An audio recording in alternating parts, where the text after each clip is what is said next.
The sun dipped low over the rugged Montana horizon, painting the sprawling ranch in hues of gold and amber. Silas McAllister, a man known across the county as a quiet, solitary rancher, sat on the worn wooden porch of his homestead, staring down the dusty road that led to his life's hope.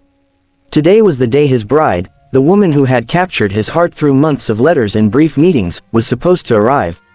He had prepared everything: fresh linen in the cabin, a meal of roasted venison and fresh bread, and a bouquet of wildflowers that he had picked himself that morning. But as the sun began its descent, Silas felt a heavy pang of unease. His bride had promised to arrive by the afternoon train, yet the only sound that greeted him was the whispering wind through the tall prairie grass.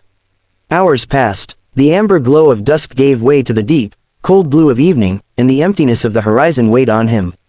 His heart sank. Perhaps she had changed her mind. Perhaps the stories of a lonely rancher in the wilderness had seemed too daunting, too isolating for someone used to the comforts of city life. Silas turned back toward the cabin, a bitter taste of disappointment lodged in his chest. He had dreamed of this moment for years, waiting patiently for a life partner to share the burdens and joys of his simple existence. But as he approached the cabin door, a sound stopped him: hoofbeats, hundreds of them, thundering across the open fields.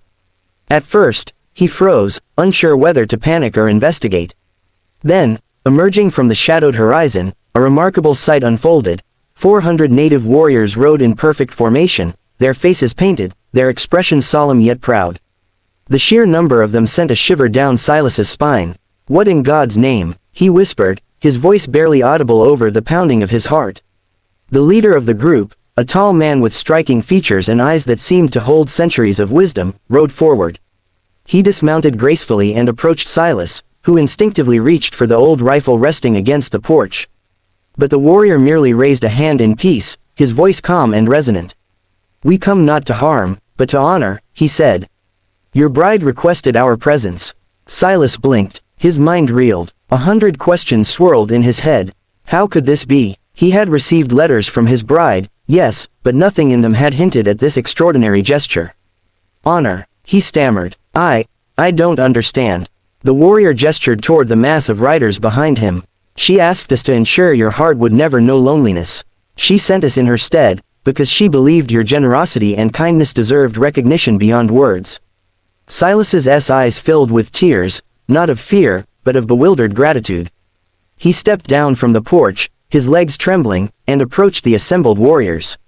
They dismounted, forming a wide semicircle around him, and the leader spoke again. "You have lived a life of quiet service, tending your land, helping neighbors, providing for the weak and the sick, offering food and shelter to strangers without thought of reward. Your bride told us of your deeds, and we have come to offer our thanks in her place." Silas shook his head, the weight of the moment pressing on his chest. "I don't understand. Why would you do this? I am just a man, a simple rancher." The leader smiled, the corners of his eyes crinkling. "A simple man, yes. But your heart is vast. We have seen it in the way you care for your animals, in the way you protect the land, in the way you help without expectation. That is no small thing." In the days that followed, Silas experienced something he had never known: the overwhelming power of human connection. The native warriors, guided by his bride's request, helped him repair fences, tend to the livestock, and even plant the winter crops. They shared stories of their culture, their songs echoing across the prairie at night, filling the air with a sense of belonging and purpose Silas had never imagined.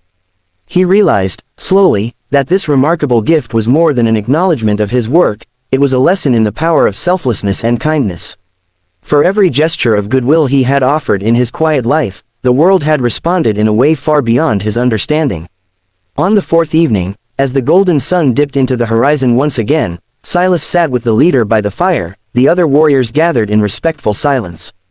"I thought I would find love in one person," Silas said softly, watching the flames dance, "but perhaps love comes in many forms, through deeds, through honor, through community. I have lived alone so long, I forgot that the world itself can be a bride of sorts, offering companionship and respect to those who are true of heart." The leader nodded. "Your bride knew this. She knew that your heart was generous enough to embrace more than one form of love.